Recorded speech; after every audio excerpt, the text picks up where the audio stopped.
যাওয়ার সঙ্গে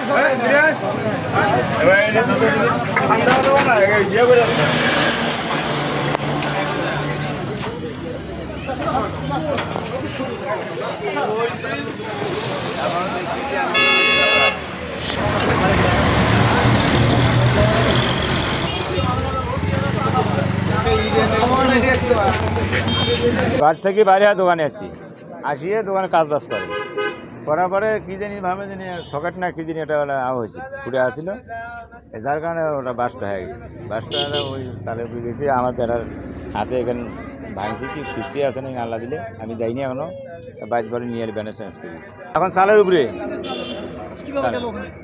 তাহলে বাতাসে উড়ি চলে গেছি। সকালবেলা এসে গাড়ি হাওয়া টাওয়া দেয় না, তার লোদ দিতেছে হাওয়া মেশিনত, লোদ দিবে ধরে বাসটা হয়ে গেছে, বাসটা হয়ে চালের উপরে উড়ে গেছে একবার বেড়াটা রাখলে ভাঙিয়ে টেঙে তামান শেয়ার হয়ে গেছে। হাওয়া মেশিন লোড দিলে মতো যখন লোডটা বেশি হয়ে গেছে, যে কোনো একটা সমস্যা আসছিল হাওয়া মেশিনের, এই কারণেই মনে করো লোড দিতেই বাসটা হয়ে গেছে। উনি তো বাইরেই আছিল, ঘর হয়েছে এবং আমার যে ঘর আছে সেটাও হয়েছে।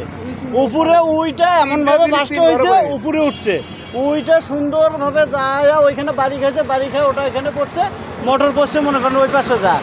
এবং আমার যে দোকান আছে সেই দোকানের ভিতরে যায় বুস্টার যেটা আছে সেই বুস্টার যা পড়ছে ওখানে যায়। আমি দোকান প্রথমে আসছি, আসে দেখি যে এখানে সমস্যা, তারপর আমি ওখানে আমার দোকান খুলতে গেলাম, যায় দেখি আমার দোকানের ভিতরে বুস্টার, আল্লাহ আমাকে বাঁচাইছে, আল্লাহর কাছে শুকরিয়া।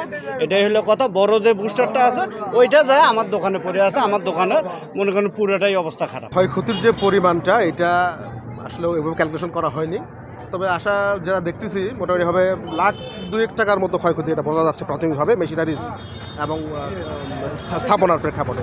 বেশি হতে পারে, কম বেশি হতে পারে। আর মানুষের ক্ষয়ক্ষতি হলে তো আমার এই লাগে যে ও যেন দ্রুত সুস্থ হয়ে আসে, ও হাতে হাত ভাঙছে। এবং একটা মেসেজ আমি সবাইকে জানাবো, সেটা হচ্ছে আসলে এই ধরনের বিষয়টা যেন সবাই একটু আমরা সচেতন হই, এটা আমাদের সকলের জন্য একটা মেসেজ। এরকম দুর্ঘটনা যেন না ঘটে, আল্লাহর কাছে এটা আমরা জানাই। আর আমাদের সবাইকে সতর্ক হতে হবে। হ্যাঁ, এটা এমন একটা জিনিস, এটা আসলে খুব রিস্কি এই জিনিসটা। পাশাপাশি গ্যাসের সিলিন্ডার, এটা প্রত্যেকের ফ্যামিলিগত বা যে কোনোভাবে হোক এটা সবাইকে সতর্ক হওয়া উচিত।